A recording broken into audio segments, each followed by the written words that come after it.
Olá, eu sou André Caldeira, eu sou sócio fundador e CEO do Grupo Propósito. Bem-vindos de volta para mais uma Conversa com Propósito.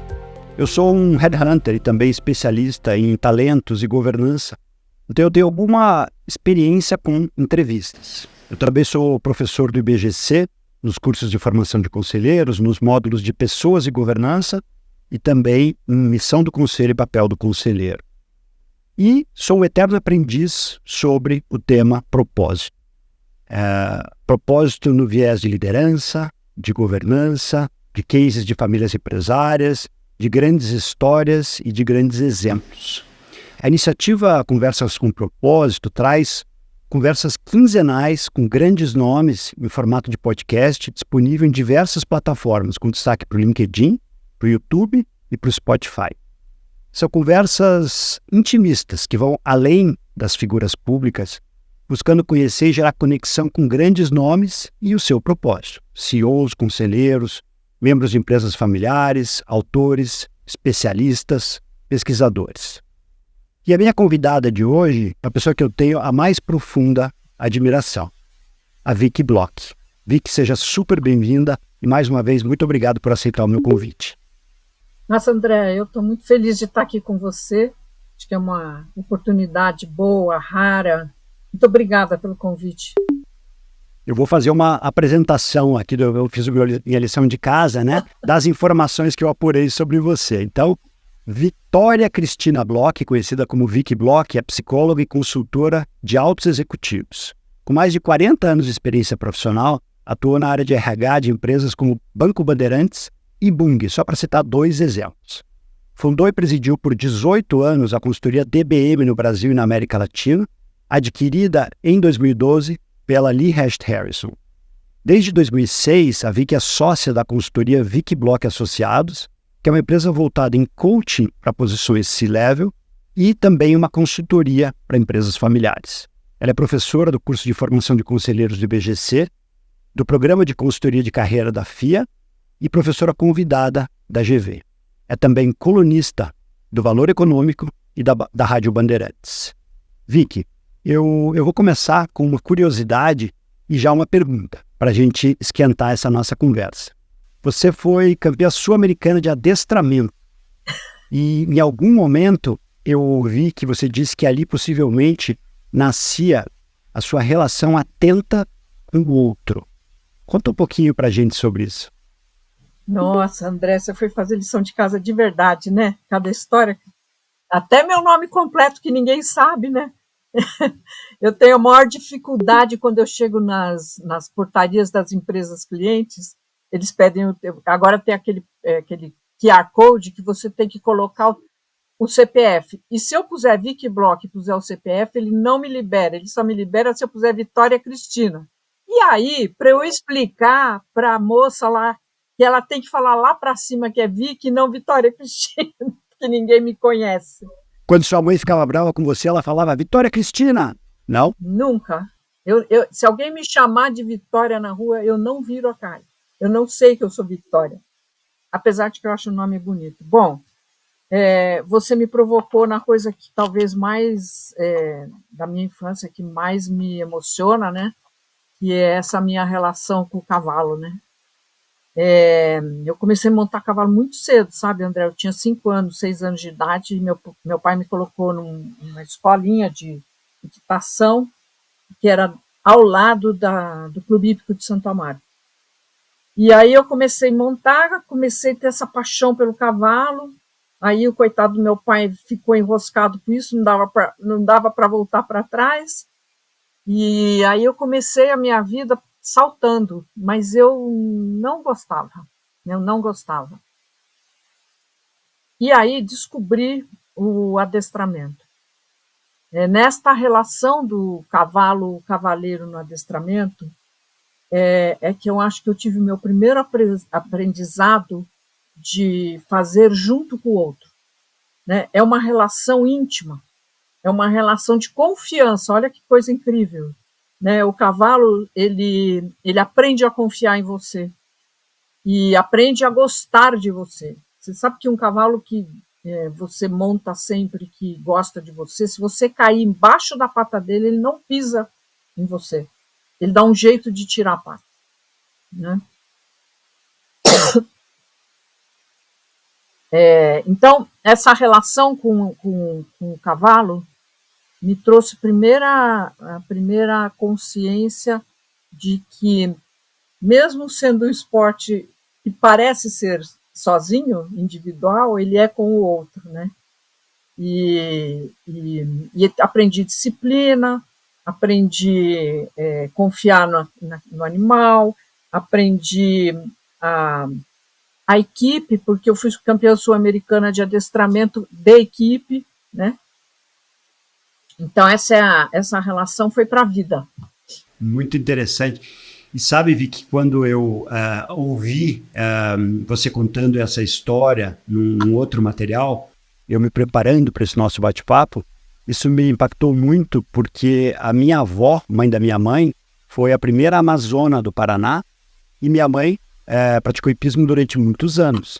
E tem uma cena da minha mãe, quando ela estava saltando, e ela tinha um cavalo chamado Diávolo, e o cavalo, acho que ele foi tentar passar o obstáculo e não conseguiu, e eles foram para o chão. E ela caiu e o cavalo vinha por cima dela, e ela só gritou o nome dele, e ela dizia que parecia que a vida estava em câmera lenta, o cavalo se retorcendo para tentar de todas as formas não esmagá-la. Então, idêntico. Se eu te descrevesse a cena idêntica comigo. É mesmo? Então, exatamente. Por isso que... Ele enrosca a pata na última vara, cai, eu caio de um lado, ele cai do outro, ele vai virar para o meu lado e eu falo não e ele desvira. Que coisa. Olha só. Incrível, né? Eu acabei de citar aqui uma figura de muita referência na minha vida, que foi a minha mãe. Eu sou filho de uma grande mulher, falecida em 2017. E eu queria te fazer essa pergunta. Quem é uma figura de referência na sua vida? Um pai, uma mãe, um professor, um mentor? E por que a citação dessa pessoa? André, eu sou uma pessoa que aprende sempre com o outro. Desde o começo da minha vida, acho que é assim. Eu lembro do meu pai brigando comigo quando a gente ia almoçar fora e eu ficava virada assim para trás, olhando a mesa do outro lado, e ele dizia, para de se meter na vida dos outros. Eu estava observando a dinâmica, né? Então, do ponto de vista de admiração, assim, a primeira figura de admiração foi meu avô paterno, um homem, assim, sábio. Como é que ele se chamava? Ele chamava Erwin Bloch. Erwin Bloch. Ele foi... Bom, a família Bloch vem lá de Berlim. Por incrível que pareça, eles tinham uma editora que não tem nada a ver com os Blochs daqui. Nada. Nada? Olha só. Nada. Durante a guerra, meu avô e minha avó fogem para a Inglaterra. Ele vai trabalhar numa editora muito importante em Londres, que chama Longman. E aí, quando ele vem para o Brasil, meu pai veio para o Brasil antes deles irem para a Inglaterra, e quando eles vêm encontrar meu pai aqui no Brasil, ele traz representação de vários autores de livros que nunca conseguiram receber seus direitos autorais, claro, nós estamos falando de 1945, né? Sim. Imagina. O cara trazia o livro para cá, traduzia, nunca ninguém ficou sabendo que tinha, né?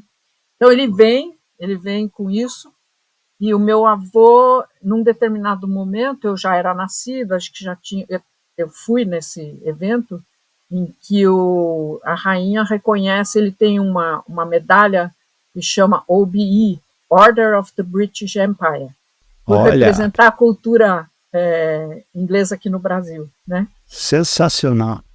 Então, ele foi um homem assim que me fez ver que, sabe, aprendi com ele a fazer boas perguntas, eu aprendi com ele valorizar a reflexão, né? Ele era um homem de reflexões, né? Enfim. Ele foi um, né? O segundo foi meu pai, que me deixou os valores, né? E a perseverança, enfim, né? E depois, quando eu entro na vida profissional, eu tive duas pessoas que fizeram total diferença para mim. A primeira foi na Bung, quando eu tive minha última passagem por empresa.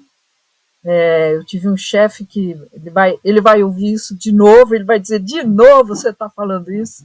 Ele hoje deve ter 80 e 81, que era o Homero Luiz Santos, que me ensinou o que é entender a complexidade de uma organização, me ensinou me posicionar estrategicamente, me ensinou muita coisa de espiritualidade também. O Homero é um homem de espiritualidade.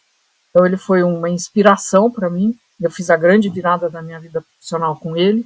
O que ele trouxe para você que você pode compartilhar com a gente sobre espiritualidade? Agora eu fiquei curioso. Então, o Homero sempre disse que eu tinha que cuidar desse meu lado, porque ele dizia que eu tinha uma sensibilidade muito grande para o outro, e que eu lia coisas que as pessoas não costumam ler nas pessoas, né? E que ele achava que também para me complementar eu deveria desenvolver esse meu lado espiritual, né? E eu sempre dizia para ele assim, mas não tenho a menor ideia do que você está falando, não sei o que é. E assim, ele foi me introduzindo, porque o Homero experimentou de tudo na vida espiritual. E ele me contava, né? Tem uma passagem muito engraçada, André, que teve uma fase que o Homero foi... Estou falando de 1985, por aí. Ele descobriu aquelas... Lembra que tinha umas pirâmides de... Lembro. De como é que chama? De cobre? Não. Pedra transparente. Como é que chamava? Cristal? Esqueci. Cristal. Isso aí. Pirâmides de cristal. Isso aqui é o Covid, viu? Eu esqueci essas palavras. Tem a ver com o Covid. Então, ele pegava aqueles cristais e me dizia que isso daí recarregava as energias. Então, um dia nós trabalhávamos no centro empresarial, que era um empreendimento da Bung, e a gente ficava no último andar onde a Bung tinha escritórios, que era o andar da holding, assim, chamada holding mais importante. Lá sentava o rei dos reis lá, né, Dr. Antite. E aí eram 7 horas da noite, ele me segurava lá sempre, a gente ficava discutindo coisas. Aí ele pega para sair, nós dois, e bota a pirâmide aqui entre a gravata e a garganta, para ir recarregando as energias. Falei, Homero, você está ficando louco, a gente vai sair daqui, você vai ver, nós vamos dar de cara com o Dr. Antite. Não sei também. Quando chegamos no elevador, quem que estava lá? O Dr. Antite. Aí descemos no elevador e o Dr. Antite olhando aquela pedra, e eu disse, amanhã perdemos o emprego nós dois, né? Esse era o Homero, né? Mas ele foi muito importante nesse sentido, entendeu? De me despertar para olhar algumas coisas que eu não olhava, né? E você tem hoje uma prática espiritual, Vicky? Então, mais ou menos. Mas eu vou te dizer uma coisa. Quando eu saí de lá, foi exatamente a transição entre a vida dentro da organização e a montagem da DBM. Para mim, hoje, na época já era, é super claro que me foi dado de presente uma possibilidade de fazer diferença na vida. Olha, nós estamos falando de 88, você vai lembrar que em 90 nós tivemos a entrada da globalização aqui, né?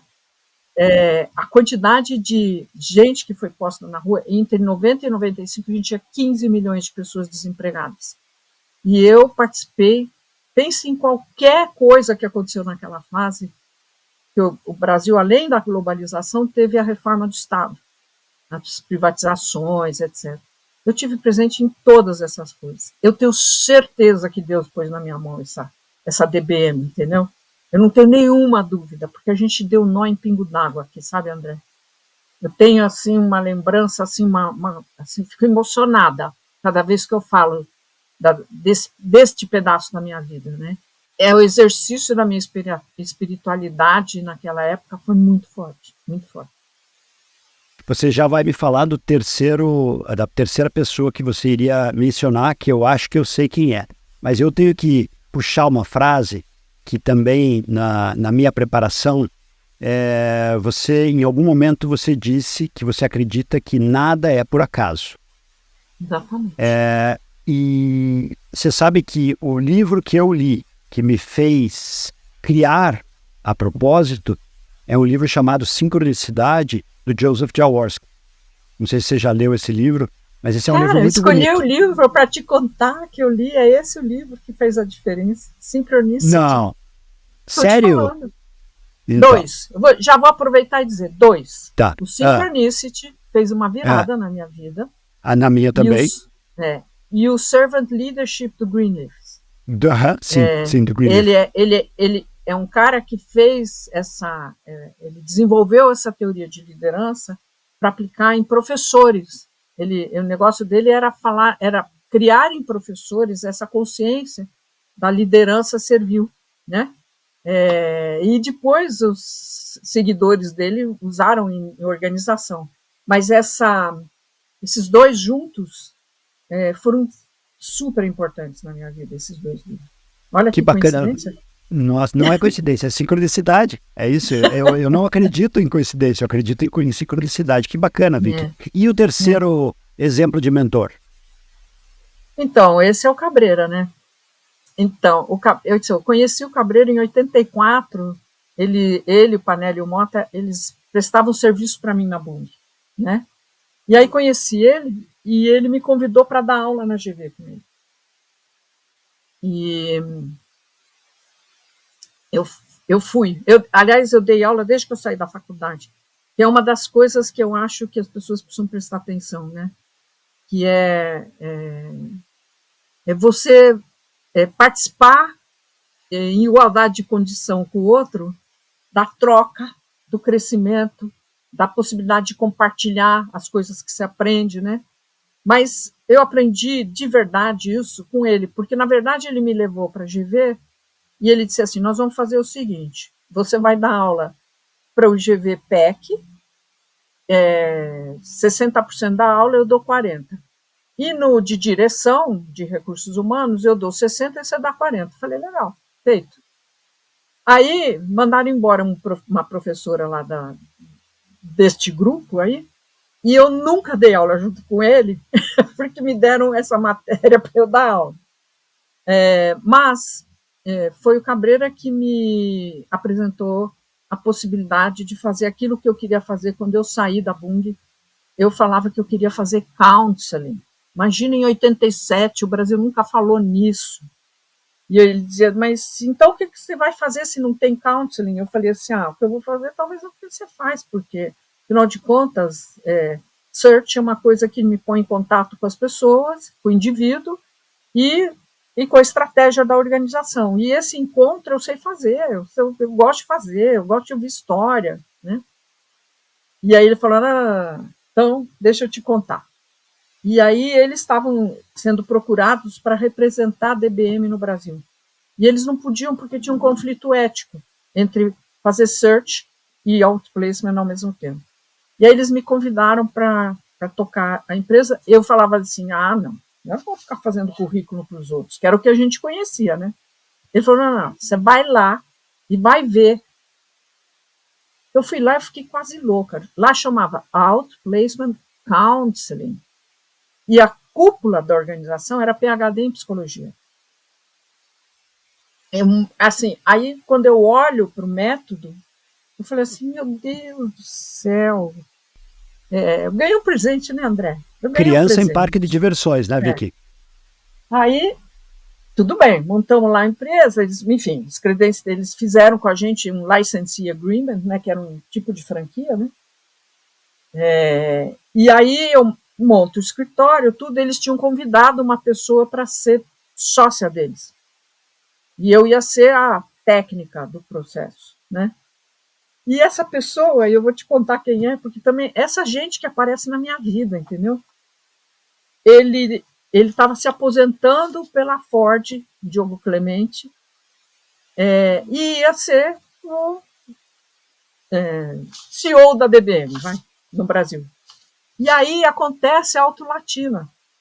E aí convidam ele para ser o vice-presidente de recursos humanos. Eu não podia não ir, né? Ele tinha que ir. Era uma experiência, assim, para fim de carreira, maravilhosa, né? E aí ele recomenda para os meus sócios que eu fique para a principal. Aí, André, a psicóloga, eu sou psicóloga, né? Sentadinha lá, você sabe o que é isso, você montou um escritório. E aí eu fico olhando para o telefone e falei, como é que faz para tocar esse negócio aqui? Ele não toca, ninguém quer comprar nada. Aí o Cabreira, então, no Grande Mentor, me ensinou uma coisa, que a gente não vende essas coisas, porque eu já sentia isso, que era um serviço da alma. Você vai aproveitar e vai começar a falar do ciclo respeitoso e digno que é, ao terminar a relação de alguém com a empresa, você manter esta posição digna, de tratar as pessoas dignamente. E aí eu desenvolvi esse módulo e comecei a falar disso em todos os lugares que eu ia, ensinando as pessoas porque o Brasil não demitia, nunca demitiu, André. Até 90, o Brasil nunca demitiu, não sei, caso pontual, né, mas estou dizendo assim. Aí começa aquela coisa, fecha a fábrica, faz não sei o quê, e aí ninguém sabia como tratar desse assunto. Olha, eu vou te dizer uma coisa, Deus faz tudo certo, entendeu? Então, quem me ensinou essa vida de consultor foi ele, né? Quem discutia comigo a consistência do que a gente faz, a integridade do que a gente faz, né? Quem fazia as contas comigo era ele. Então, assim, sempre foi a minha referência, acho uma pessoa assim diferenciada, íntegra, sabe, sempre procurando essa coisa da atualização, do saber mais, né? Então, acho que escolhi. E depois, ele talvez hoje o principal, mas eu tive duas outras relações muito importantes. Uma foi o John Davis, que é o papa em empresa familiar no mundo, né? É outro que a gente bateu o olho corrigindo um pouco o meu currículo que você leu, eu não sou consultora para empresa familiar, mas eu trabalho muito com sucessão em empresa familiar, que é um tema muito delicado, né? E o outro já faleceu, ele era da DBM, o Phil Simpson. Foi com ele que eu testei a metodologia de coaching. A DBM não tinha coaching. Não tinha?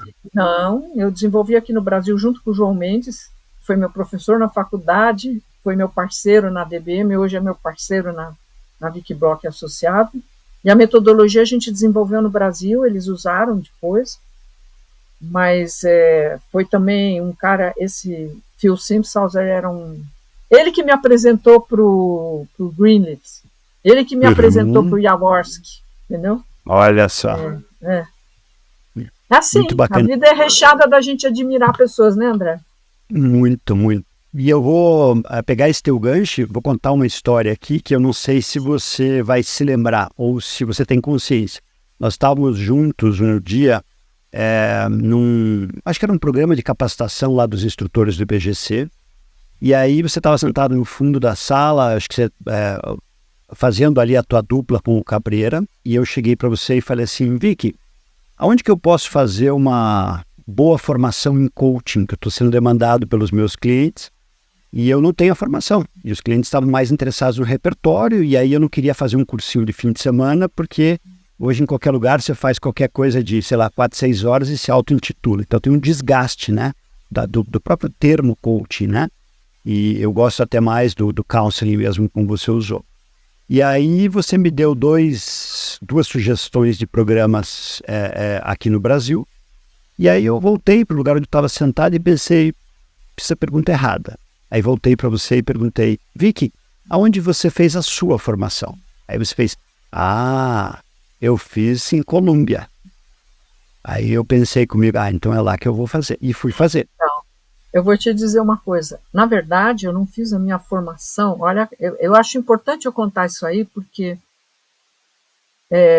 Como como eu vim dessa formação de psicologia, né, daí entra na DBM, faz outplacement, e eu e João Mendes começamos a discutir essa questão do, puxa vida, se a gente está fazendo isso aqui na saída, a gente desenhar um programa para as pessoas tomar consciência da sua potencialidade antes de acontecer uma saída, pode ser muito bom. E aí montamos a metodologia. E comecei a atuar em coaching. Fiz vários coaching. Aí chega em 2000 e... sei lá quando que eu fiz. Eu nem lembro mais quando é que eu fiz Colômbia. Aí eu disse assim, não, eu preciso sentar num banco para olhar para uma coisa, uma metodologia e ver se eu estou fazendo alguma coisa errada. Eu já estava atuando 20 anos com isso, né? Aí eu vi que no Brasil eu ia ser um problema, porque se eu sentasse em qualquer um daqueles cursos que eu te recomendei, o coitado do instrutor ia ter problema. Porque, ia paralisar. Né? Então, aí eu falei, já sei, eu vou ver um curso fora. O meu curso dos sonhos era o INSEAD, mas era inviável naquela época, eu saí para fazer, é um curso mais longo. E aí eu descobri esse curso da Colômbia e fui fazer o curso. E assim, eu falei, lá não vai ter brasileiro, eu vou ser igual a todo mundo, vou poder fazer a bobagem que eu quiser. Né? Você fez Colômbia no fim, né? Eu fiz Colômbia. Uhum. Então, você lembra inspirado que a gente por você. Então, você lembra que lá a gente exercita, eles videotapam, né? Exatamente. Agora não sei como é que eles fazem. Não, mas, é a enfim. mesma coisa. Coisa. Que, aliás, E um aí, pouco assustador no começo. Falo, não, vão me filmar em inglês. E aí, foi super legal, porque você traz, se vê, né? Então, eu pensei, agora depois de muito tempo, quando eu comecei a fazer, eu ando fazendo minhas reflexões sobre o passado, né?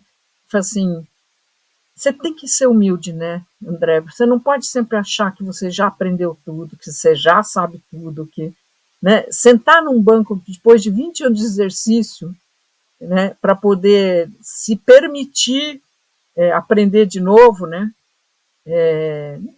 Obviamente não tinha grandes novidades, mas o fato, sabe aquela coisa que faz assim, agora eu entendi, vai organizando tudo, né?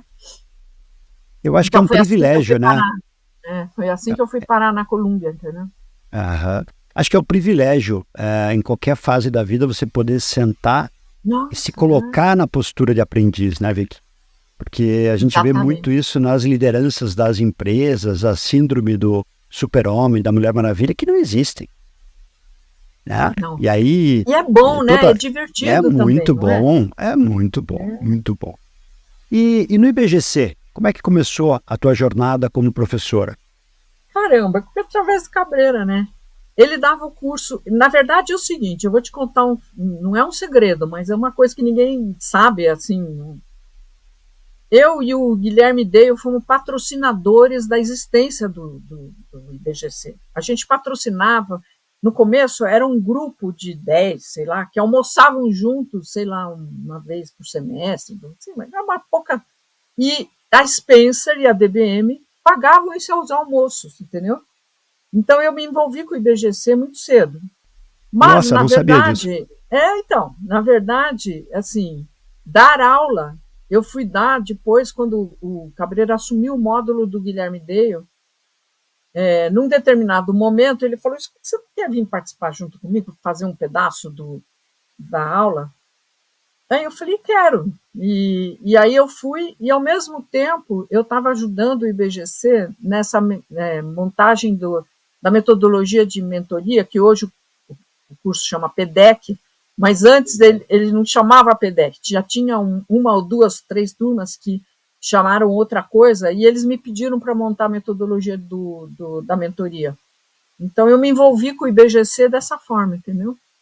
Daí depois fui conselheira, enfim.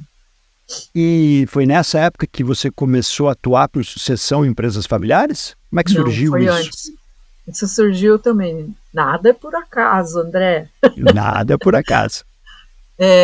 Estou terminando meus dias lá na DBM, terminando mesmo, mês de agosto, eu saí mês de setembro de 80, imagina, de 2006, 2003, desculpa, 2006, é isso aí. Últimos 2 meses, aí marca comigo uma conversa o Eduardo Sirotsky Melzer. O Duda? Sirotsky, o Duda, né? Aí Duda chegado dos Estados Unidos, onde o Pedro Parente foi buscar ele para vir trabalhar na RBS. E ele estava preocupado, ele tinha 35, 36 anos, preocupado que ele entrasse na empresa da família e tivesse um problema lá qualquer, e aí tivesse que sair, ele preocupado com a empregabilidade. Foi conversar com o Guilherme Dale, da Spencer. E aí o Guilherme falou, ele falou, estou procurando um coach para mim. Ele falou, só tem uma pessoa. E me indicou meu nome. E ele foi lá falar comigo na DBM. Aí ele me contou a história, e eu disse para ele assim, ele falou, você pode fazer isso comigo? Eu falei, olha, posso, mas não agora. Ele falou, por quê? Eu falei, porque mais 2 meses eu não estou aqui, eu não posso levar você comigo. Então, ou você me espera, ou eu vou indicar alguém daqui de dentro para fazer. Ele falou, vou te esperar. Olha, e aí, na primeira semana, já no escritório que eu tenho hoje, né, ele foi lá, ele me contou a história toda, eu fiz uma proposta, e ele disse assim, então você encaminha essa proposta para o Pedro Parente, que já me conhecia de Brasília, da época que eu trabalhei no Banco do Brasil, que eu trabalhei com a Caixa Econômica, depois trabalhei para o governo federal, então eu cruzava com o Pedro lá, né? Meu Pedro, eu dizia para ele, você era meu algoz, ele vivia discutindo comigo lá. Aí ele me chamou lá em Porto Alegre, eu fui, ele disse, bom, eu queria que você me justificasse aqui, por que esse menino precisa desse negócio? Eu falei, Pedro, você me disse, eu entendi que vocês estão preparando ele para ir depois ser sucessor do Nelson. Ele falou, eu falei, então faz todo sentido do mundo que ele tenha um acompanhamento. Ele falou, então você tem que falar com o Nelson. Aí eu fui falar com o Nelson. E aí foi outro cara que eu admirei na minha vida, sempre admirei o Nelson. Era brilhante, assim, de uma humanidade diferente. E aí ele achou legal, ficou todo entusiasmado, e aí um dia ele falou, daí eu comecei a trabalhar com o Duda, e aí um dia ele falou para mim, eu queria que você conhecesse meus irmãos. Aí eu fui conhecer os irmãos dele, e neste dia estava lá o John Davis. E Nossa! aí, e foi ali que você conheceu o John Davis. O Nelson me apresentou para o John, né? O Nelson que trouxe o John para o Brasil. Ele foi buscar ele lá no Chile, num evento de família lá.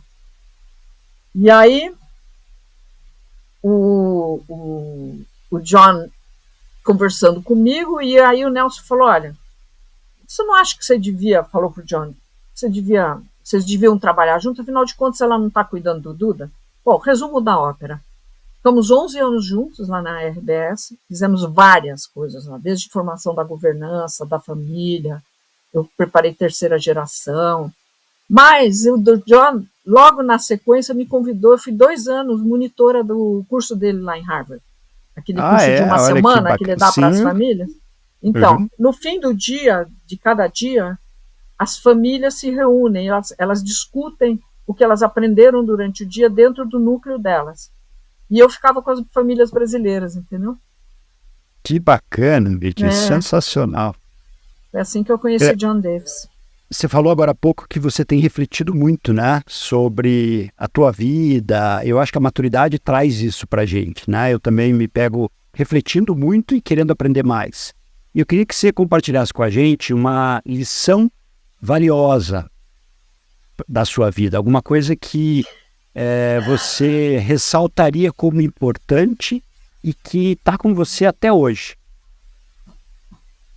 Nossa, André, sabe o que é? Eu sou uma mulher de várias lições, eu não tenho uma só. Pode ser mais de uma. Não, mas eu vou te dizer uma coisa. Eu vou te dizer uma que me impactou emocionalmente muito forte. Esse projeto do Banco do Brasil, que eu fiz em 95, logo que o Fernando Henrique assumiu o governo, Eu não sei, até hoje eu não sei direito quem foi que me indicou, mas eles começaram fazendo um grande projeto de reestruturação do Banco do Brasil. Bem no começo, logo em fevereiro, ele assumiu em janeiro, em fevereiro eles já tinham entrado lá. Eu tinha, assim, 10 consultorias trabalhando lá dentro, de reengenharia, de blá, blá, tudo. E um dia me ligam de Brasília dizendo que tinha...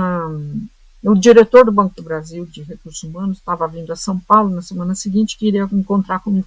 Tudo bem. André, eu estou falando de 95, assim... Tá bom, a DBM já estava lá no mercado, conhecida, tudo. Mas estávamos 5 anos, 6 anos atuando, né? O estágio inicial ainda. Tá lá. Então, aí, no dia que estava marcado, chegaram aí, a minha secretária falou, o Vic, eles chegaram. Eu falei, eles quem? Ela falou, não sei, é um monte de gente. Entro na sala, André, tinha umas 10 pessoas. Sabe essas coisas de serviço a comitiva, público, empresa estatal, vem, né? Bom, aí sentei e aí o diretor de Recursos Humanos, de quem eu sou amiga até hoje, a gente se criou uma relação assim, essas coisas que eu fiz, elas criavam relações muito fortes, porque eram sempre situações muito críticas, né, para as empresas. Né? E aí ele me conta que ele estava fazendo os projetos e que eles precisavam diminuir o quadro, porque o Itaú, que tinha, sei lá, 90 mil pessoas em 90, em 95 tinha 75 mil. O Bradesco, que tinha 120 mil funcionários em 90, estava com 90 mil agora, em 95. E eles, que tinham 120 mil em 90, tinham 140 mil naquela época. Direção oposta. Aí faz aqueles projetos e tal, e aí eu disse para ele assim, então, se você fosse me dizer quantas pessoas vocês estão pensando, André, eu fazia assim, né? O máximo que eu tinha feito eram 10 pessoas numa empresa, 15 na outra. Ele falou assim, que eu acho, ele falou, 60 mil, metade. Aí eu fiquei assim, eu falei, eu vou desmaiar aqui. Ele falou, mas lógico que a gente não pode fazer isso, porque senão as agências não abrem. Eu pensei comigo, graças a Deus. Ele falou assim, uns 15 mil tá bom. Eu falei, meu Deus do céu. Nunca eu tinha ouvido falar nesse número, de uma vez, no mesma empresa, né? Bom, resumo da ópera. Eles saíram de lá e eu tinha que fazer uma proposta, liguei para os Estados Unidos, né? Pelo amor de Deus, né? O que eles tinham feito de maior foi da IBM, que eram, sei lá, 2 mil pessoas, 4 mil pessoas. Ninguém sabia como é que montava o projeto deles. E aí foi assim, uma coisa que eu descobri, assim, como é que você instala, e não foi difícil de fazer isso no Banco do Brasil, como é que você instala um processo que sustenta a causa da empresa. Né? O Banco do Brasil, ele tem, por definição, que ele estará em qualquer lugar que outros bancos não estiverem. Isso faz parte do papel deles como um organismo do Estado. Né? É mista, mas tinha lá um propósito. Né? E que essas pessoas todas que precisavam sair tinham que ser tratadas como foram tratadas enquanto estavam lá. Todas. Né?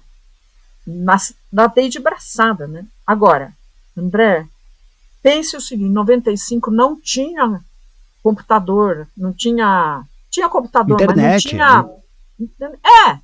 não tinha internet, ruim internet. Bom,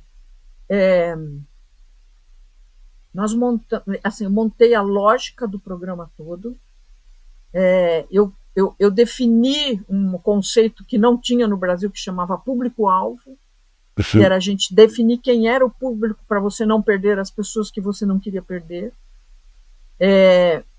Eu treinei 30 funcionários do Banco do Brasil que sentaram numa mesa que parecia mesa de operação de bolsa, né? Para atender dúvidas. Nós soltamos uma cartilha para 120 mil funcionários, não só para aqueles que eram alvo, mas para todos saberem do que estava acontecendo. Essas pessoas tiveram 15 dias, essa era a briga do Pedro Parente comigo, 15 dias para poder decidir, né, com um fim de semana no meio. Como se fosse um PDV, então. Era um PDV. Era um PDV. O conceito de PDV se formou ali. Foi ali que o Brasil aprendeu o que era um PDV. Né?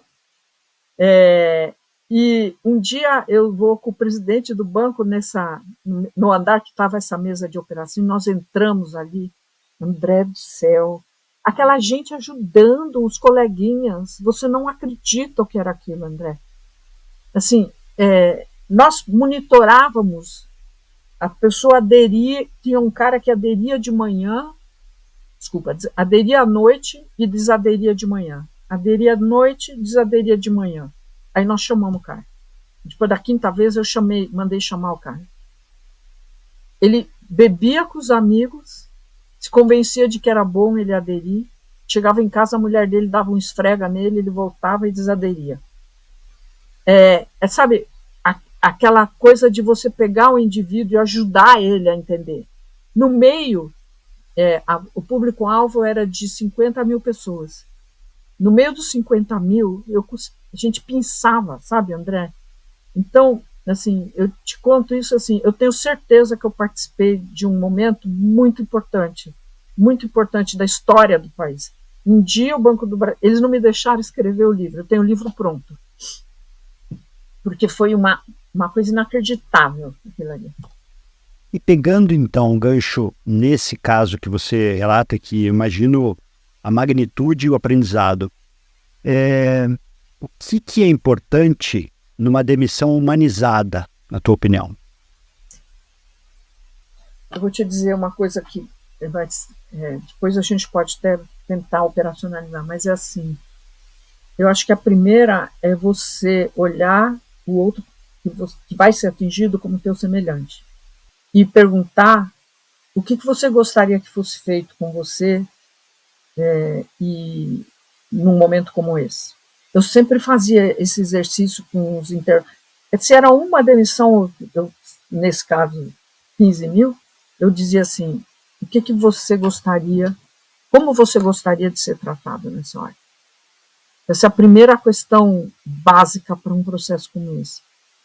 A segunda é você entender de gente e saber que esses momentos que a gente chama, nós psicólogos chamamos de perda, né? Você deixa de fazer coisas de um jeito para ser obrigado a fazer de outro. Eles requerem um suporte, seja ele qual for, para o indivíduo poder andar para frente e não ficar preso nas emoções e tentando destruir o passado, entendeu? Ações indevidas, discussões com a organização, enfim. Às vezes se autoflagelando, se automutilando, quem bebe, bebe mais. Então, criar um processo que suporte. Então, a coisa mais importante nesse momento é não achar que é assim mesmo. Eu estou ouvindo isso de novo, sabe, André? A sensação muito ruim que eu tenho hoje é que parece que eu não deixei aprendizado nenhum. Eu estou vendo as demissões como elas estão sendo feitas hoje, parece que eu não existi. 18 anos da minha vida não existiram. É uma coisa, assim, para mim, trágica. Triste, eu assisti, né? Me dá uma tristeza assim, profunda, que os meus coleguinhas de recursos humanos que formaram essa nova geração não fizeram eles aprender que você trata bem na entrada, trata bem durante, trata bem na saída, entendeu? Que você tem que ter integridade, consistência. Esse ESG, a prática desse ESG desgraçado, desse ESG, tem que passar por questões desse tipo, entendeu? Porque não é só porque é bacana, porque é digno, faz parte da integridade, mas também cuida da marca, cuida de quem ficou, porque quem ficou está assistindo isso, né? Então, eu acho que, assim, olhar para esse momento não pode ser assim, tanto faz, entendeu? é assim mesmo, as pessoas estão acostumadas, de jeito nenhum. Eu recebo ainda gente que perdeu o emprego e eu fico olhando, não tem a dor desta perda, ela existe, ainda existe. E as empresas estão fazendo horrores hoje. Né? Falando então sobre esse lado mais sombra das empresas, né? Eu li um livro recentemente chamado O Teste do Psicopata e até escrevi um texto no LinkedIn, mais ou menos na época que você publicou o seu texto sobre líderes psicopatas. E nesse livro, o autor fala sobre a tríade sombria da personalidade de certos líderes que tem características combinadas de narcisistas, maquiavélicos e psicopatas. E aí, em seguida, eu li o teu artigo no Valor. Como é que dá para a gente lidar com esse tipo de líder no ambiente do trabalho, Vicky? Olha, vou te dizer honestamente, André, eu vivi isso, você viu lá no artigo que eu falei que eu já vivi. Eu acho que tem que sair da empresa, se ele for teu chefe. Porque, assim, de duas uma, ou você tem um canal que você pode conversar e aí... Porque psicopata não tem tratamento. Né? Uma das poucas doenças, desvios psicológicos, que não tem tratamento, não tem pilulinha, não tem terapia que resolva esse processo. Né? E se você está embaixo de um psicopata, a grande maioria das pessoas que viveram isso, elas são desacreditadas, porque ele é tão manipulador, que ninguém acredita em você. Você pode ver, se eu conversar com pessoas que estiveram embaixo de psicopatas, elas vão dizer assim, eu tentei falar, mas ninguém acreditava em mim. Tem que sair, não tem outro jeito. Eu sei que vai ficar gravado isso. Eu sei que eu estou falando uma coisa drástica. Mas não, é muito difícil. É muito difícil. Qual foi meu propósito em escrever o narcisista, depois o psicopata? Eu acho que nossas lideranças não estão preparadas para identificar questões desse tipo, que hoje são fundamentais, entendeu? Não tem formação nenhuma em ser humano, né? Acho que é um buraco. Quando a gente tem a primeira posição de liderança, ninguém te pergunta se você quer ser líder, né? E você acha que é uma honraria. A última coisa que a liderança é uma honraria. Ela não é uma honraria, ela tem que ser uma escolha. E uma escolha em cima de um bom preparo. Você saber que você está... Claro que você não chega pronto, mas alguns básicos você precisa ter. Né? Entre eles, se capacitar mais na área de humanas. Né? Porque o que você vai fazer como líder é abrir espaço para as pessoas crescerem, é ajudar as pessoas a resolver problemas, é entregar para a sociedade o que você promete, é trabalhar com seus pares de uma forma cooperativa, é entregar para o shareholder o resultado que precisa, dentro de valores. Né? Eu acho que pouquíssimas pessoas pensam nisso quando recebem a primeira proposta de cargo de liderança. E aí vai crescendo e ninguém mais pergunta, você está feliz? Né? E a responsabilidade dos conselhos, Vicky, para lidar com situação onde você tem altas lideranças psicopatas? Você não sabe o que tem. Assim, os conselhos estão totalmente despreparados para sequer identificar. Não vamos nem falar do psicopata. Eu tenho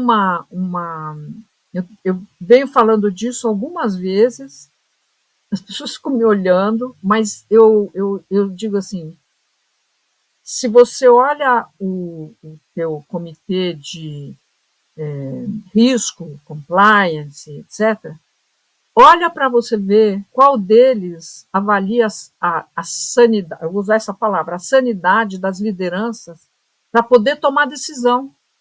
Assim, você acha que a tomada de decisão das suas lideranças é um item.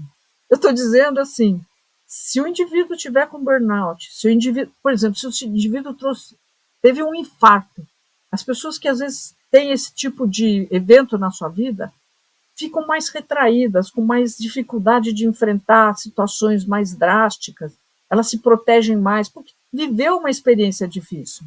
E são elas que estão tomando decisão, entendeu? Não estamos nem falando do narcisista, do psicopata, nada disso. Estamos só falando da liderança como tal. Os conselhos, os níveis de governança, onde estão os conselhos e os comitês, não têm no seu radar isso como algo importante. No entanto, é isso que eles exigem, quer dizer, é isso que é exigido de quem senta numa cadeira de liderança, né?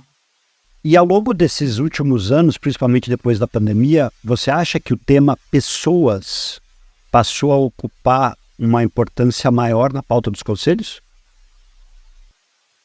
Olha, eu acho que sim, mas não no tamanho que devia. Eu fico muito frustrada. E o interessante é o seguinte, que quando ocupa, é assim, good to have, mas é a parte mais importante.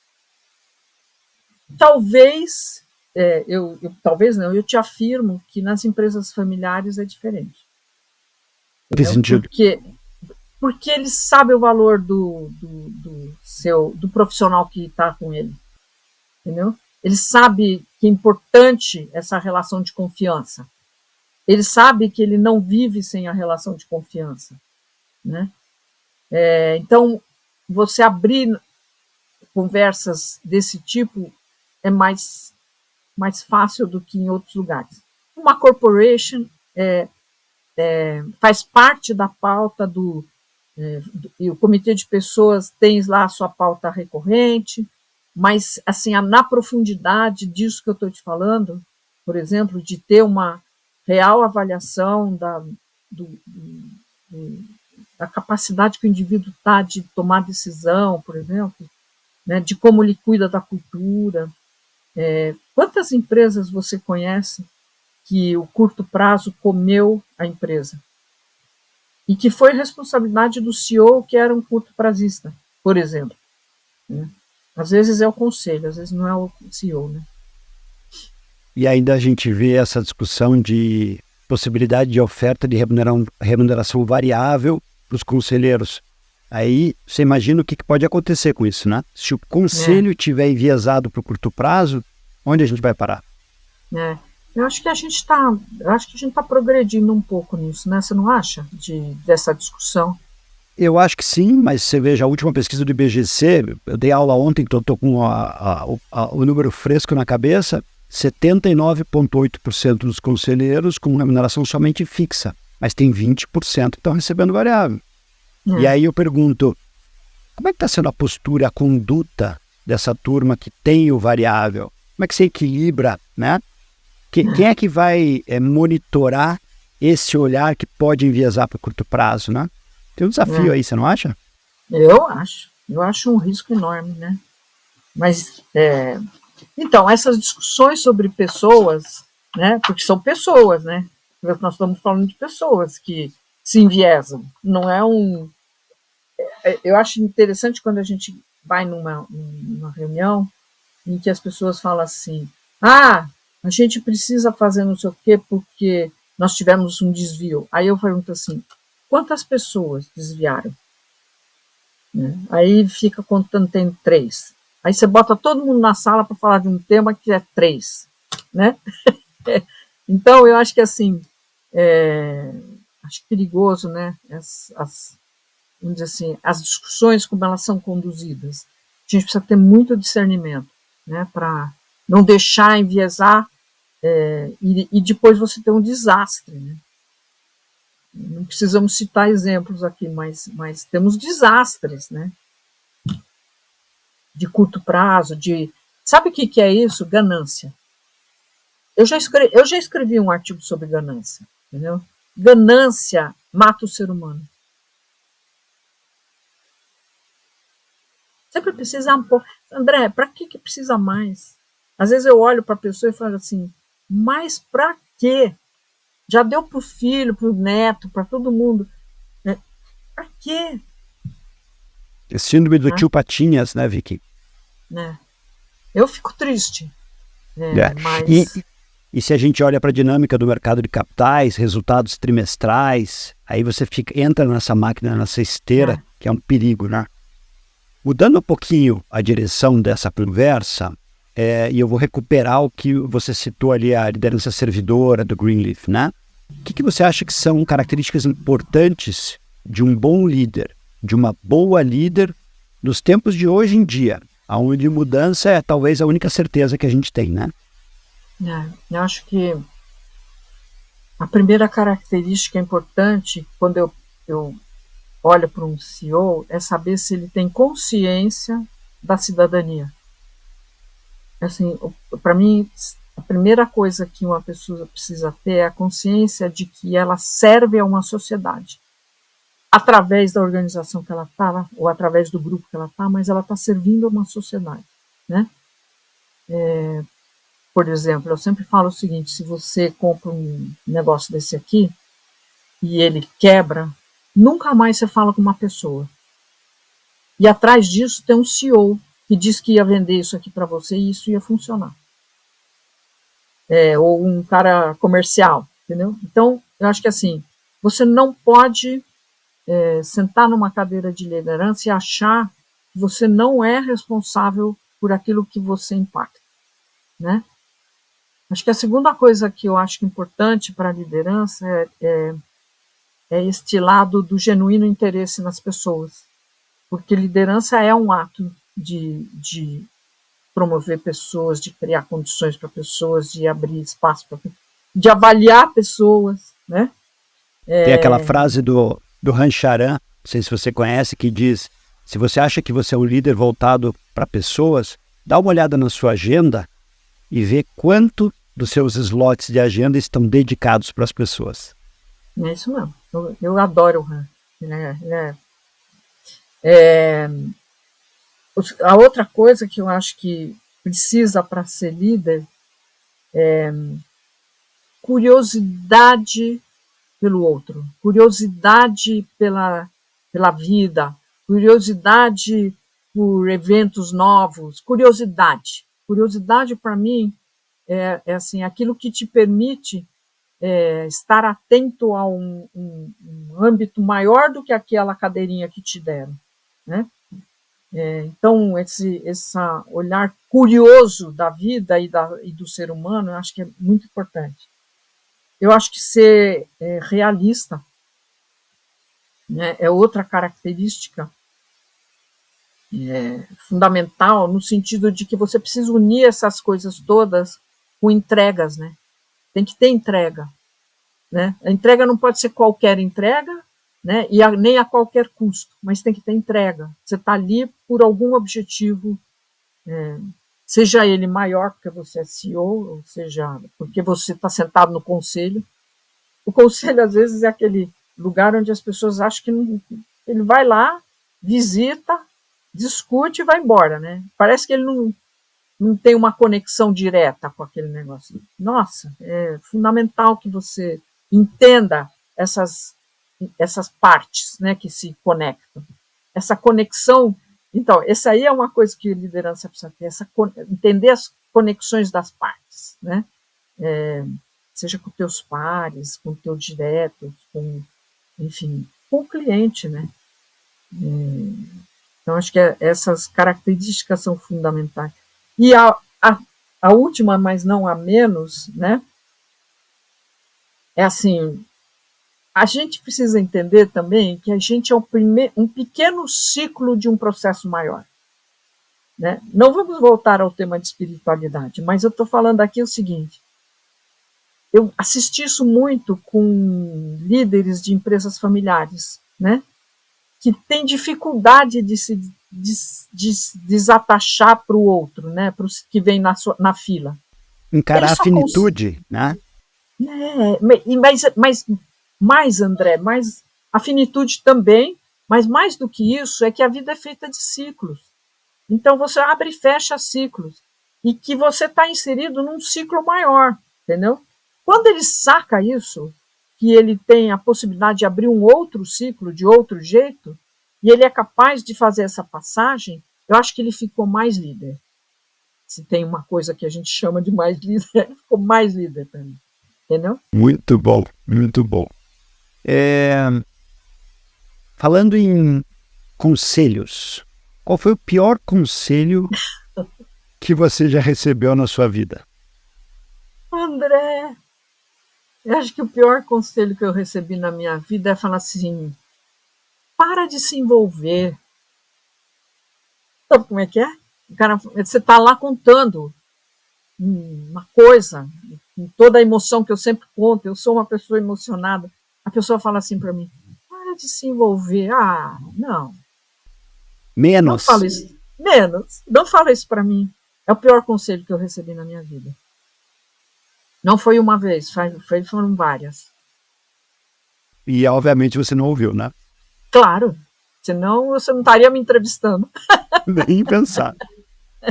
Você acha que nos conselhos, Vicky, existe um etarismo reverso? Explico. Se a gente olha a carreira executiva, a pessoa, o executivo, a executiva, faz 50, 55 anos e, em muitos casos, tem dificuldade de se recolocar no mercado de trabalho. O oposto de pessoas mais jovens encontrarem uma barreira para entrar em conselhos, desde que com uma experiência, claro, né, um certo repertório, mas o etarismo reverso no sentido de o conselho ainda ser um lugar muito fechado para a turma de mais cabelo branco. Você concorda com isso? Lembra daquele meu chefe Homero, que eu te falei? Ele dizia assim, se você não for careca e barrigudo, você nunca vai ser presidente de empresa. Traduzindo o que o Homero me falou naquela época, eu acho que a gente ainda tem uma geração que está sentada em conselho que é mais refratária a ter... O jovem representa sempre um desafio de pensar, né? Uma dificuldade, às vezes, de entender o que ele fala, né? Vergonha de, às vezes, não saber o que... Né? Então, ele sentado naquele ambiente, às vezes, ele causa constrangimentos para essas pessoas, né? Menos preparadas. Eu acho que pessoas menos preparadas são pessoas que não se atualizaram, por exemplo. Né? Acho que tem gente fazendo um pouco de experiência, e você está falando de 55, não, estou falando de gente que convida pessoas, às vezes, de 40 para vir fazer parte, porque ela tem uma especialidade. Agora, dito isso, eu te diria o seguinte, o locus do conselho é um lugar onde você precisa, às vezes, trazer vivência. Entendeu? Você tem que... Eu brinco que você tem que ter rodado bolsinha na calçada por um tempo. Porque tem algumas coisas da vida que você aprende que você vai usar ali naquele colegiado. Né? É bom ter lá um cara que desafia essas coisas, mas... de verdade, assim, você precisa, às vezes, daquela experiência que está ali disponível como asset para você, em situações de crise, por exemplo, ter uma ajuda de pensar, porque já viveu várias crises e coisa do tipo. Eu acho que também nós estamos vivendo um etarismo de verdade, porque os conselhos têm limite de idade, às vezes, hoje, desnecessárias, entendeu?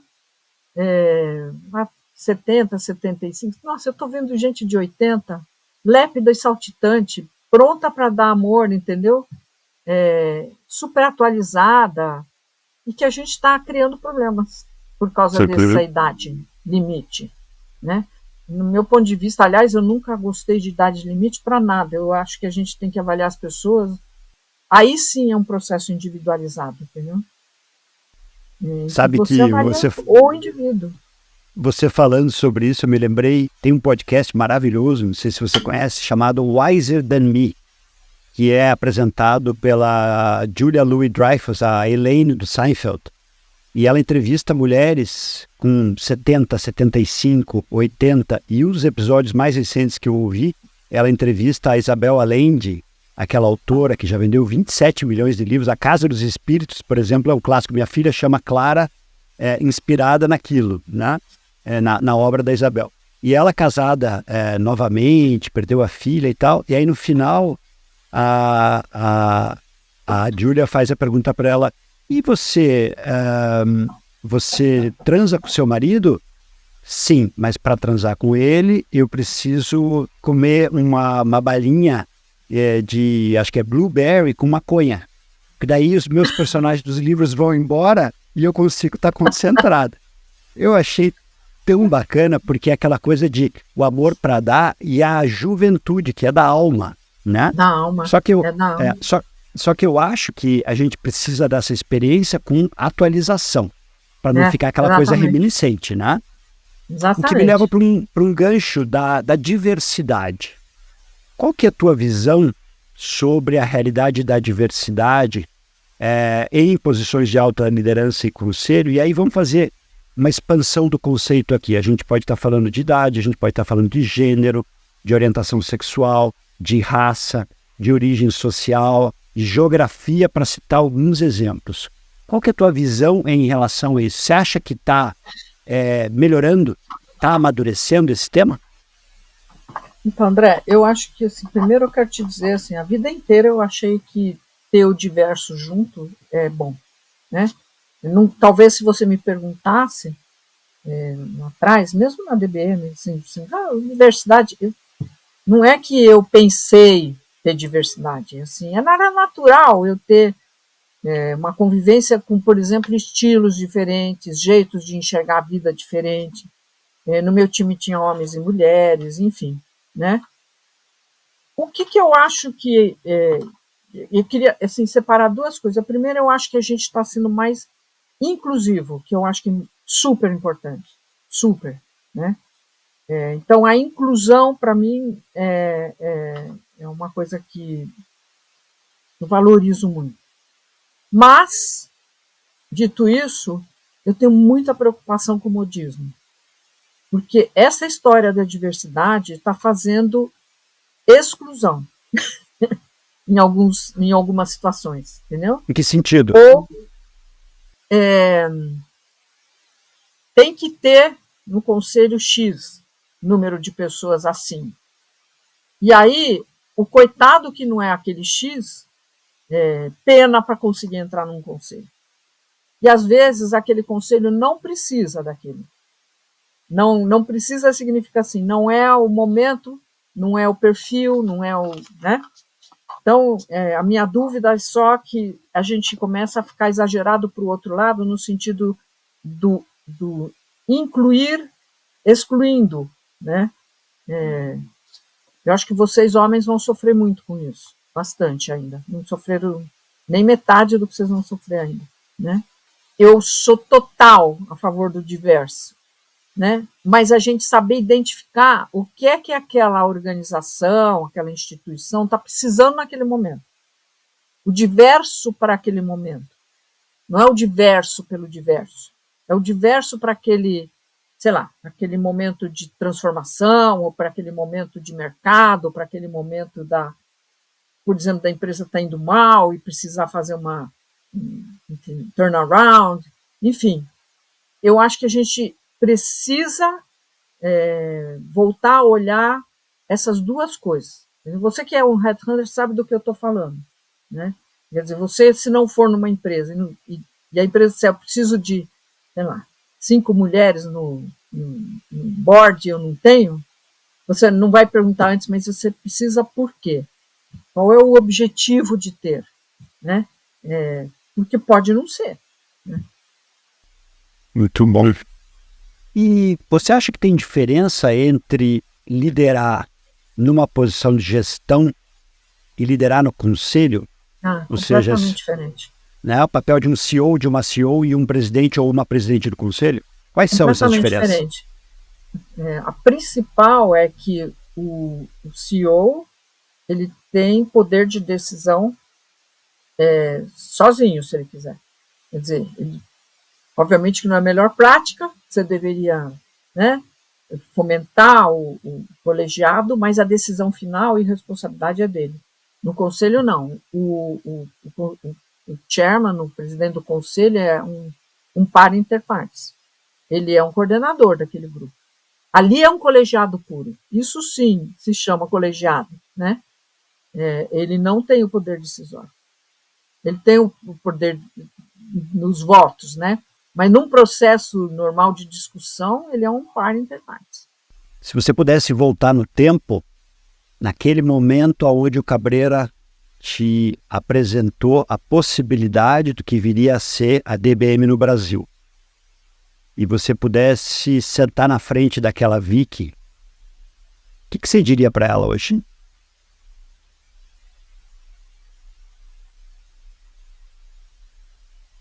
Eu diria para ela, não seja tão dura quanto você foi. Seja mais suave, mais gentil. Eu acho que eu fui uma líder da DBM muito, muito forte, sabe? Muito dura. Eu acho que eu tinha 38, estava amadurecendo, né? E aí acho que até por insegurança, talvez, não sei, agora estou aqui falando com o meu terapeuta aí na frente, talvez eu tenha sido mais firme, né? Até por insegurança, né? Mas eu hoje tenho certeza que acho que esse seria o conselho que eu daria para mim. Porque do ponto de vista de aproveitar as oportunidades que me foram dadas, eu sempre aproveitei. O André, sabe como é que acontecia meus ciclos, aberturas e fechamentos? Eu ia me empurrando. Se você tivesse um desfiladeiro, eu ia me empurrando para, sabe? E quando eu percebia, eu já estava, né? Nunca, engraçado isso, né? Eu teve uma época que eu parei para pensar. Mesmo dentro da DBM, eu tive ciclos lá dentro. Porque depois do Banco do Brasil, né, a DBM dobrou de tamanho naquele momento, né? Aí teve outras coisas, fechamento de fábrica e tal. Era outro ciclo, era outro momento, era um momento de explosão criativa, sabe? Era uma coisa assim, não parava, parecia que aquilo não ia ter fim, né? Então foi um outro momento. Já estava mais madura, né? Até um pouco arrependida do jeito que eu fui, né? Dura. E sempre conversar com as pessoas que trabalharam. A gente teve um grupo muito legal junto. Nós éramos 22, quase todos, acho que só tinha psicólogo, de CLT direto, fora os que trabalhavam para nós associados. Eu era a maior empregadora de psicólogo do mundo, né? Mas foi assim, eu acho que eu teria dito para Vicky ser... E é engraçado, porque você sabe que eu sou de origem tímida, assim, absolutamente tímida. Eu aprendi a falar em público com o Cabreira, ele que me ensinou a fazer isso. É Ele dizia mesmo? assim, eu tinha pavor de subir no palco, né? E era o que eu tinha que fazer o tempo todo, porque eu estava ensinando o país a demitir, né? E aí a primeira vez que eu fui fazer, que eu dizia para ele assim, meu coração não para de bater, ele falava assim, fixa lá no André, fala com ele, não olha para os outros. Aí eu fui, entendeu? Fui aprendendo com ele como é que e fui olhando como ele fazia, mas era assim, um sufoco. Entrar num coquetel sozinha, não tinha chance, não tinha chance. Então, isso para te dizer que assim, talvez eu tenha endurecido um pouco, né, para poder ninguém perceber, né, que era isso, né? Claro. Você sabe que, falando nesse tema de falar em público, eu quando comecei a fazer falas e palestras e tal, também há muito tempo, eu ficava nervoso e aí eu segurava o microfone e a mão começava a tremer. Então eu tinha uma técnica que eu deixava uma mão no bolso e ficava com o microfone. Quando eu percebia que estava começando a tremer, eu trocava e aí a mão que estava tremendo ia para o bolso e essa aqui estava calma. E aí eu ficava, aí até eu consegui me acostumar. Você vê que cada um desenvolve Cada um jeito. um, Eu tinha um isso. tique que era falar tá, tá, tá. E aí também, o que aconteceu? Cabreira contou, hoje você falou 25 mil tás. A tal da muleta verbal, né? É. E Vicky, que pergunta você teria para mim nessa nossa conversa? Aí sabe o que eu estava pensando? Assim, por que ele inventou esse negócio de ficar entrevistando a gente para contar, entendeu? O que te faz, num determinado momento, pensar nessa série? Você sabe que essa é uma ótima pergunta.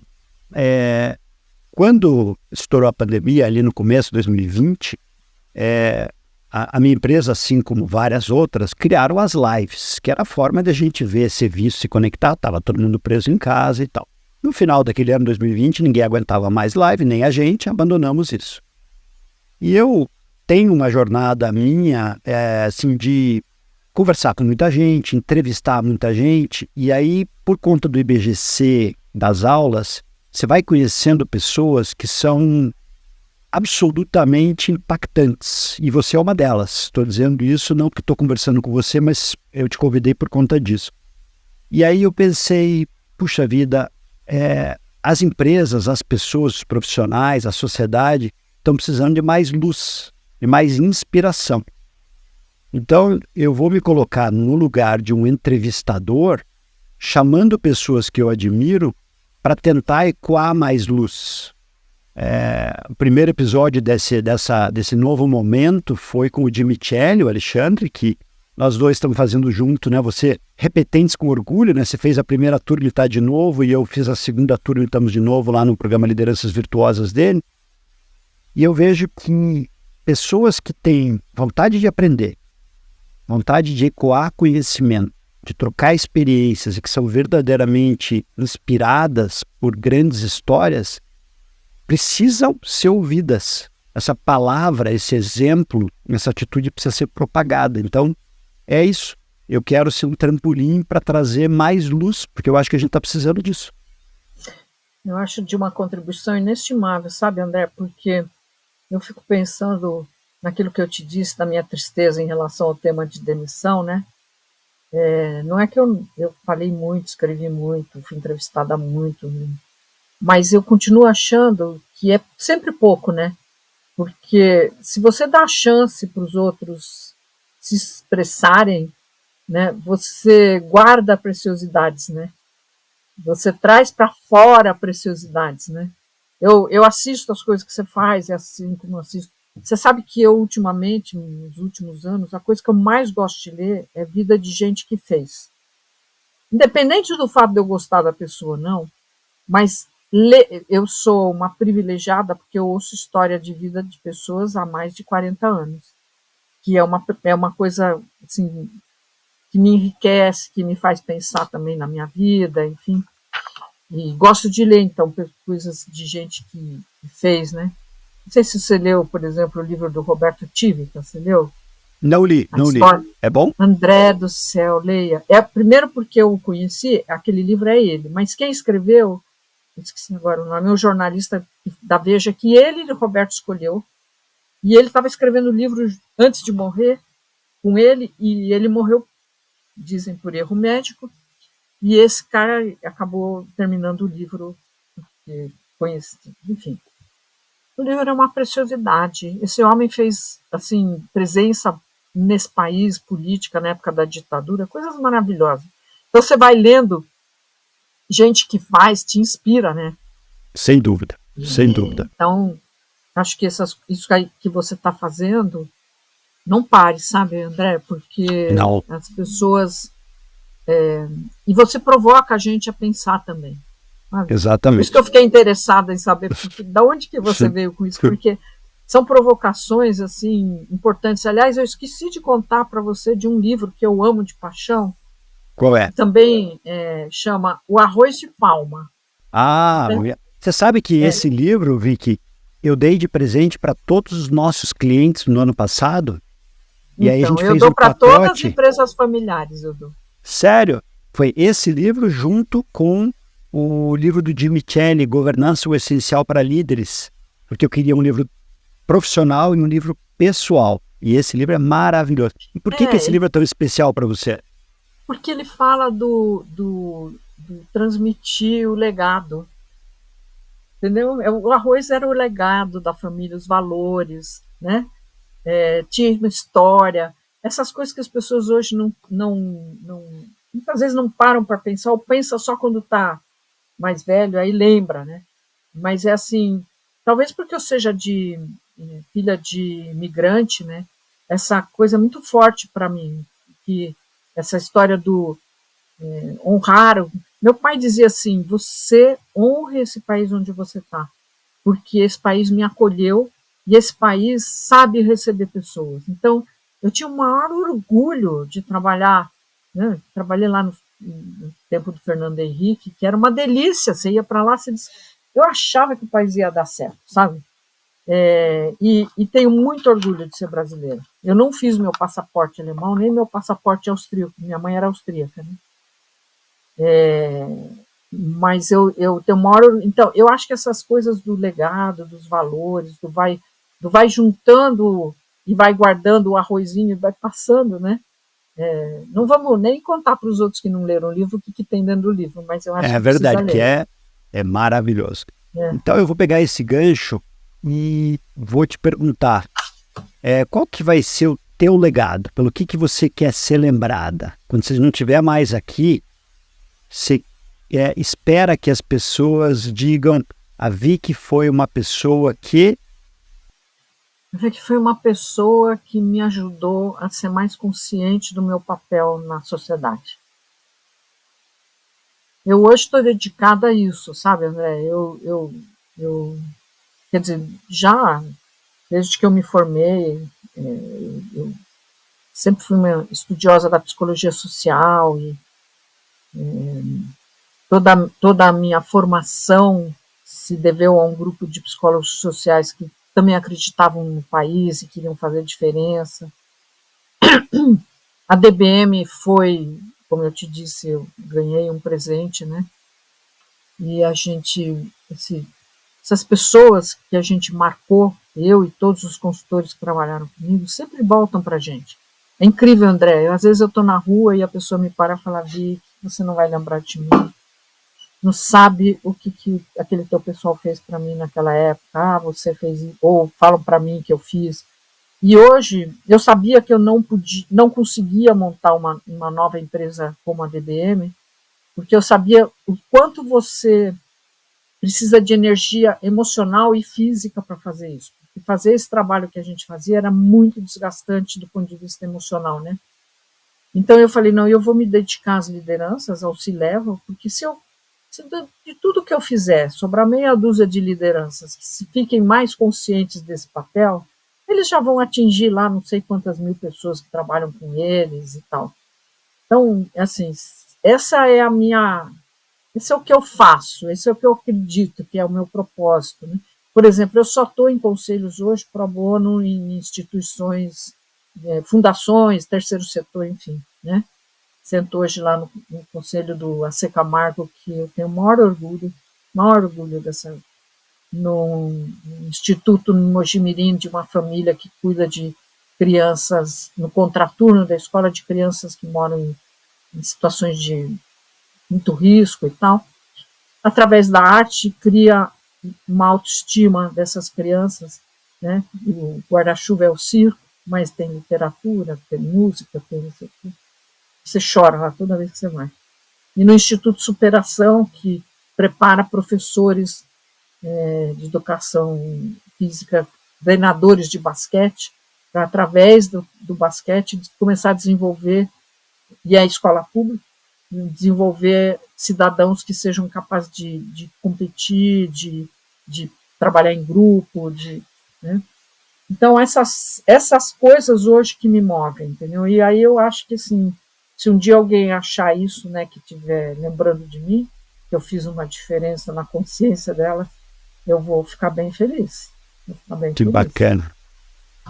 Olha, só respeitando aqui o nosso horário, que eu tinha pedido 1h30 do teu tempo, a gente está chegando perto do fim.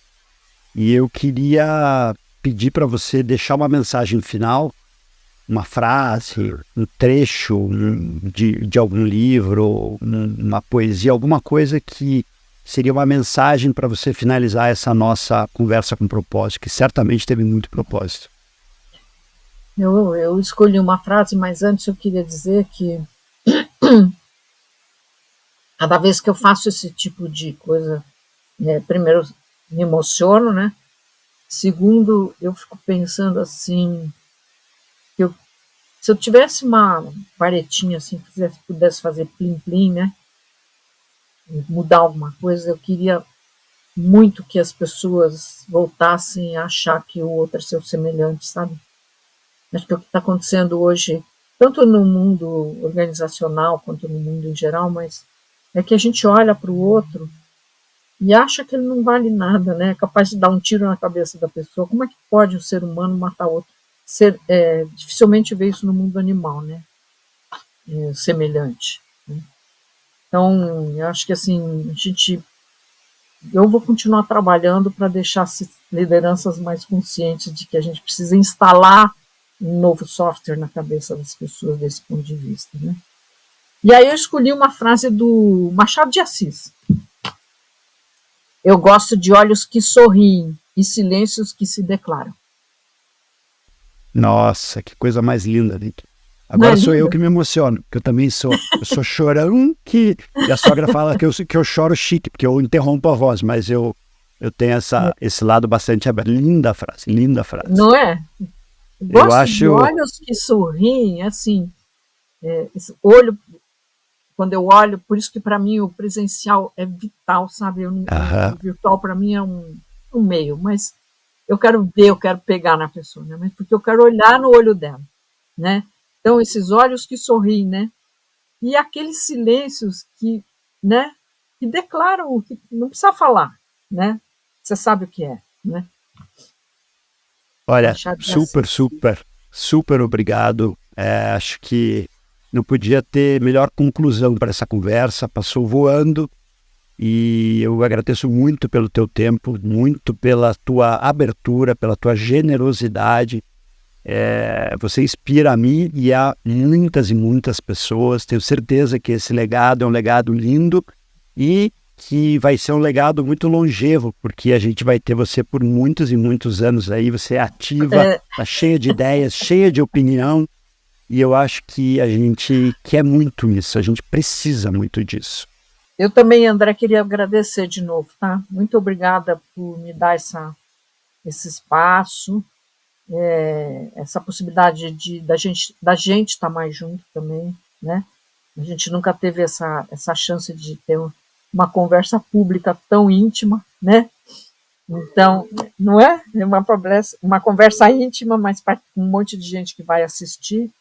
E, de novo, super obrigado. Super obrigado. E obrigado a você que está nos assistindo, né? Obrigado pelo seu tempo, pela escuta atenta, pela audiência. Peço que você, se gostou, curta, comente, compartilhe. Vamos juntos ecoar mais propósito e mais inspiração. Essa foi mais uma super conversa com propósito. Até a próxima. Muito obrigado.